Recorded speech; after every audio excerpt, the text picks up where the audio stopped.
you also for making the time, Professor. So 3 professors before me this morning to talk about the Green Building Project. What is it all about?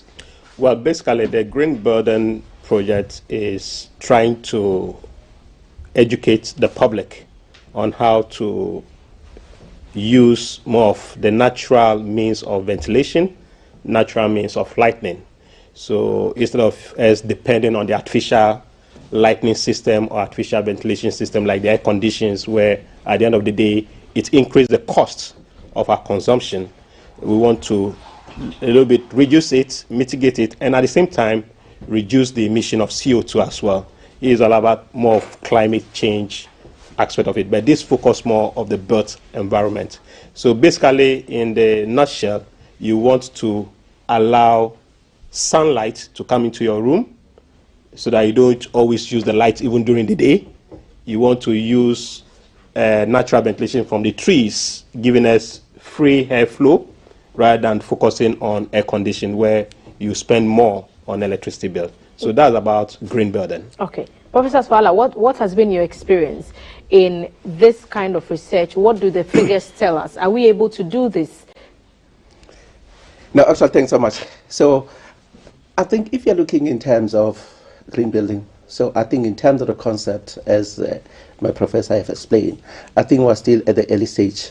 So if you're looking in terms of the African continent, also in terms, there are those PECA countries which are actually moving faster, and there are those PECA countries which really they've not even yet started. So if you're looking in terms of the processes, so from the planning of a project, you're looking from the planning of a project, from the design, then from construction, and then when you start to operate.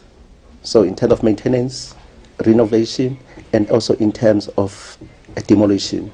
So how do we infuse the environmental friendly processes, so in that particular construction processes. So ever say in terms of answering a question, there are some other countries which in Africa which are at the advanced stage in terms of the implementation. There are some who are still actually lagging behind. Which countries are leading the charge in this directive, Professor Mbanga? The countries that are currently leading this direction would be your countries which are already considered as more on high tech. Maybe you can pick up your Nigeria, Lagos itself, which is doing a lot of technology and R&D research. You might be looking also even in countries in the eastern part of the continent. Your Ethiopia are moving. We see some progression in that area. Your Kenya, Nairobi. Yeah, I would say, but basically a number of countries are embracing the new direction as it is. They are embracing the new direction. Also, hence this conference with the colleagues, where we want to explore opportunities and draw from each other's learnings, experiences that far, exchange knowledges and information, but also hold hands also as researchers, as scholars, but critically find a way of stimulating the private sector, in particular at the level of construction materials, the innovation that must come at that level, and therefore the private sector investment into this type of research. So I would say we are at varying stages as nations. I mentioned Ethiopia, Nigeria, and Kenya, but not to say that Ghana is not following it, South Africa isn't not. We will be also be having such experiences even from private sector innovators in the course of this conference, even from South Africa. I mean, it sounds like it should be pretty straightforward. If you want us to use more sunlight in homes, from a layman's point of view, I would just say, put in wider windows and allow more sunlight in. But what are those innovations that exist that you want to highlight? What you want to use this conference to bring to the fore for more of the public to be aware that they exist? What are some of the innovations you've conceptualized? Very well. Even though they are in place at the moment, still we want to encourage more. For example, even the PV solar panels that we have, because we have more of the sunlight within our region here, so we are trying to encourage homes to use more of these solar panels in their homes so that it can make good use of the sunlight to generate electricity for you in order to reduce the burden from the national grid. I think some time ago the government tried to work on a policy on trying to have every home to have a roof solar system itself. They tried to do that pilot system, but I think they tried some areas, but they are yet to roll it out to become more of the, a national policy. And that is one. Two, people are also using other local materials in construction so that it reduces the CO2 emissions. Usually our concrete blocks increase more CO2 emissions. So why not use, bricks? I can see with your studio here, you have an artificial bricks, facade. But we can use the natural bricks so that at the end of the day, during your living within that room, the temperature becomes cool. You don't, want to use more of these artificial appliances. Then Ghana is also doing quite well because we have a whole Ghana burden code that focus on green burden. And in fact, in chapter 37 of the Ghana burden code, which was produced by the Ghana Standard Authority, in collaboration with the Ghana Green Burden Council, put up some documentation on what are the methods in making sure that we have green burdens within our vicinity and within Ghana here. And that is part of the innovation. Some are also using containers to design, prefabricated offices or even homes that will reduce the affordability of, people using those items. So basically, the innovation is there. More technological advancement is also in there. Now we are moving into the realm of fourth industrial revolution, where we are using more of the smart energy burden of its kind. And I believe my colleagues will want to delve more into those areas. Right, because as we move from lower classes to middle and higher classes, the idea is more and more areas will be urbanized. Excellent. The concept is to improve or to inculcate more green technologies into our urban architecture.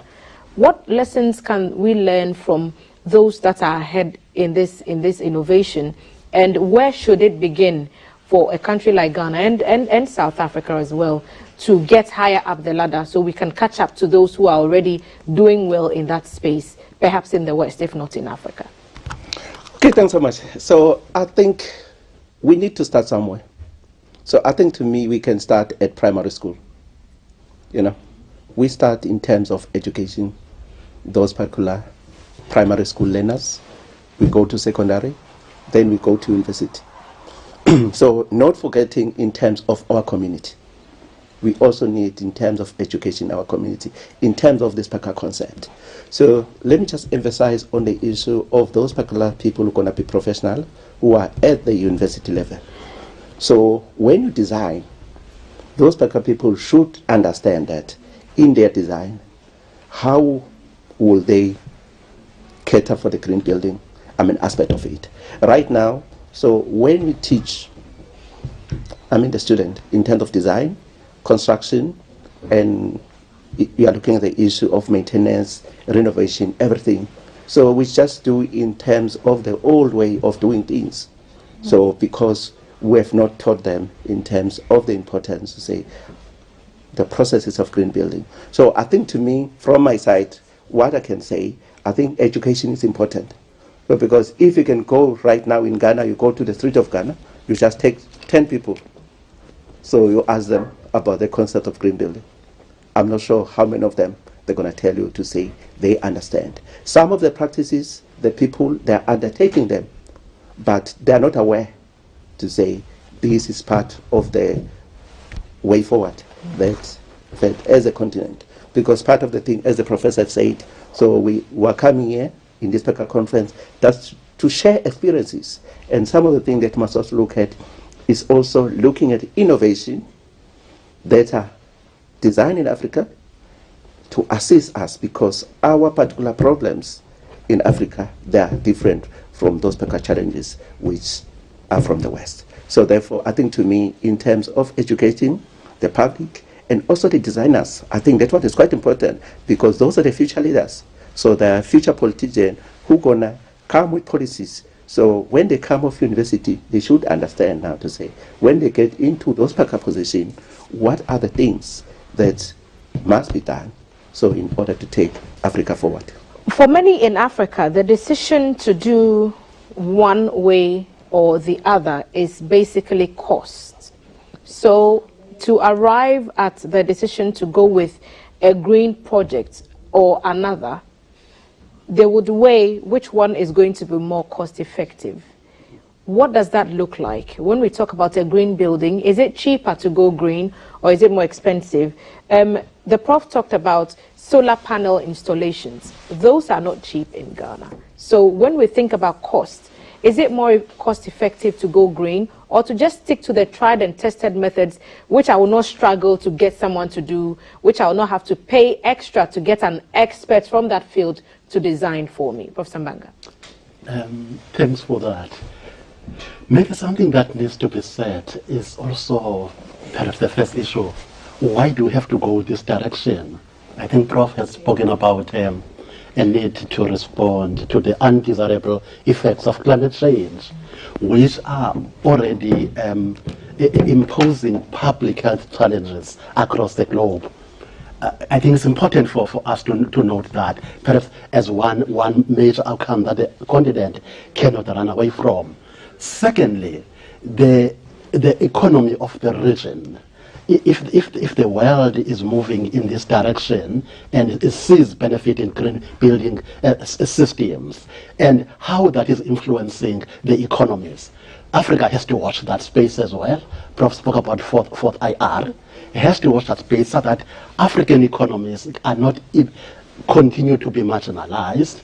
In fact, the entrepreneurs are not dislodged from the new directions in the economy. I want to touch on that as a primary cause of why we have to move. Should we continue in the manner we do things, the conventional and traditional methods, we should also understand that we're likely to see the floods that we're seeing, serious drought areas and water scarcity until we start to gradually move to this direction.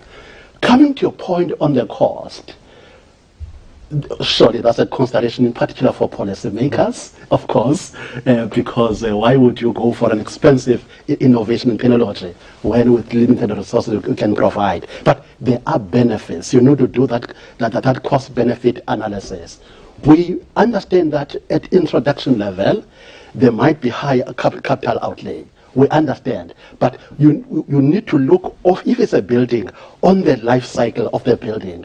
What are the benefits that are sitting on construction, maintenance, operation? This is important not only for policymakers, but also for households who must pay the bill of the energy on the grid. They have to be educated. Prof. Twala has mentioned this point. There needs to be that ongoing education at household level as well, to understand that you can channel your resources. When you embrace these innovations, you will be able to release some funding to do other aspects in the household, maybe food, maybe education. Don't spend on something that you could have avoided by embracing these systems. So the issue of cost cannot be looked only directly at introduction. You need to look at it in the totality, in the life cycle, as Prof was saying, until demolition. There are benefits sitting at that level, but there are benefits sitting on the other level. We spoke about public health. Should you continue to use the same construction methods that are creating challenges on air quality in the house, and therefore bringing issues around ventilation and bringing in some medical conditions, you reduce those costs. As we understand that the infrastructure influences public health as well. So households will need to be educated to also understand what we consider as a life cycle analysis of cost and embracing. Similarly, policymakers as researchers and scholars, we are trying to put that forward, not to look on the immediate costs, but to look on the medium and long-term costs and benefits. And importantly, on the underlying costs related to when you would trigger a particular sector in the economy. Let's say timber. You move to engineered timber, which African countries are producing a lot of it. It takes time, over 20 years. But if you want to move into that and diversify your housing, your affordable housing market, to use local materials, there are benefits sitting there in terms of local economic development. New entrepreneurs will begin to engage that space of construction as well. Thank you. Great. I want to talk about the conference. When is it happening? And who are we expecting to be a part of that? Yes, the conference is happening tomorrow at the Noguchi Conference Hall, University of Ghana. And we are expecting both industry players, academia, government officials as well to be part of this, because government officials, if they want to implement the affordable housing, they need to, be having this concept to use so that people can also get into that. Those in academia, as Prof indicated it, we are also trying to get into them. At least I know that Cape Coast Tenkan University, their niche area is on renewable energy, and among the 10 Tenkan universities, and they have been leading in this aspect of it in educating their student populace, also in the green burden aspect of it. Then CSIR, because they are in South Africa, they are already in, and they are collaborating with our CSSR in Ghana here, together with the BRRI, that is Burden Road Research Institute in Kumasi. They are collaborating with our South African partners, including the Science, Technology and Innovation, that is the Ministry of Environment, Science, Technology and Innovation, with that of South African counterparts. They are also collaborating with this, and they are also going to be involved tomorrow's conference. So tomorrow is a 2-day conference, that is tomorrow and Friday. And definitely these two ministries will be playing a key role in making sure that at least come forward next year, we should start seeing some sign of, behavioral change in moving towards using those buildings. I use solar panel in my home, so when I'm talking about it, I preach about it.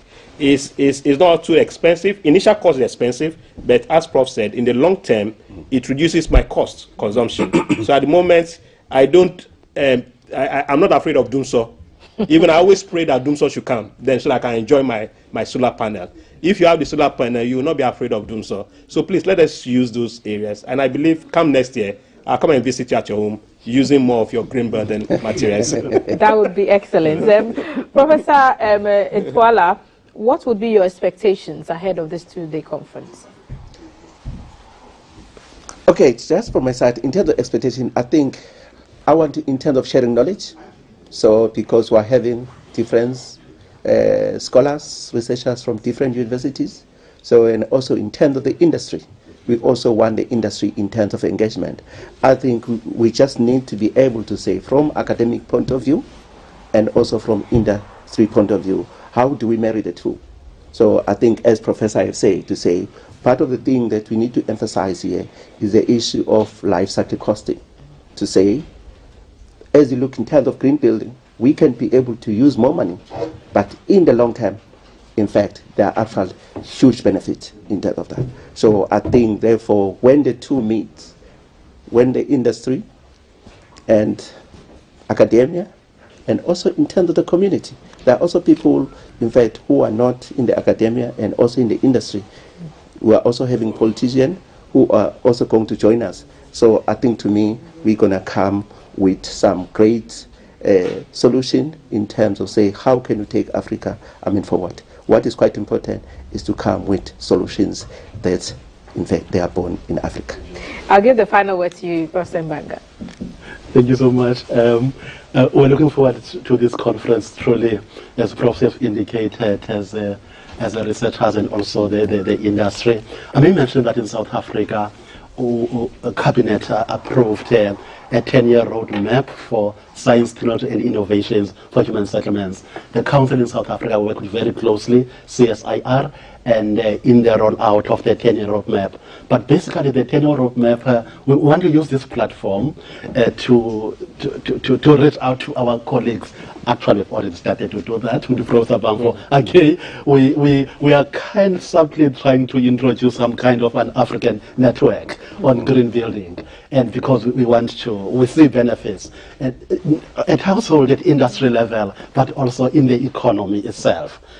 We want to initiate something of that nature through this. But also importantly, we are also exploring, so the conference will present an opportunity even for matchmaking and connecting students, emerging researchers, and also as senior researchers start to influence the direction of research as we guide students to what matters for Africa in particular. So this is an opportunity for students to connect as well as they do research across borders. We're saying this morning that why did we have to do this here? We're saying, no, Ghana is the capital of Africa. So it has to start here, and then that's fun. Very warm welcome to all the participants of the conference, who I'm sure are already trickling into town ahead of the 2-day Green Building Research Conference happening starting tomorrow, the 27th of July, at the Noguchi Conference Hall. Industry players are expected to meet academia to talk about ways to embrace a new direction on affordable housing, ways to reduce climate change and its effects and the impact on Africa and Africa's economies. Other countries already leading the charge in this direction, and they are encouraging everyone to join to implement innovative ideas into the building concept of our homes, incorporating more of the natural environment into their plans. And so they'll be discussing ways to make that possible with all the stakeholders on board. I've been doing this with Professor Wellington Twala from the University of South Africa at the table. Prof. Twala, thank you for making the time. Thank you. Professor Sijekula Mbanga is from the Nelson Mandela University, and Professor Kwamena Bamfo-J is the Director, Green Building Research Conference. Gentlemen, thank you for making the time. It's a pleasure. Fruitful deliberations at your conference. Thank you. Thank you for having us. This is still Breakfast on GTV's the homecoming edition. Next on our show, CAF will sit down with Neodate Lamte to get to know him a bit better. And of course, we'll have some music at the tail end. You don't want to miss it. GTV Ghana everywhere across our social media handles. And we'll be back after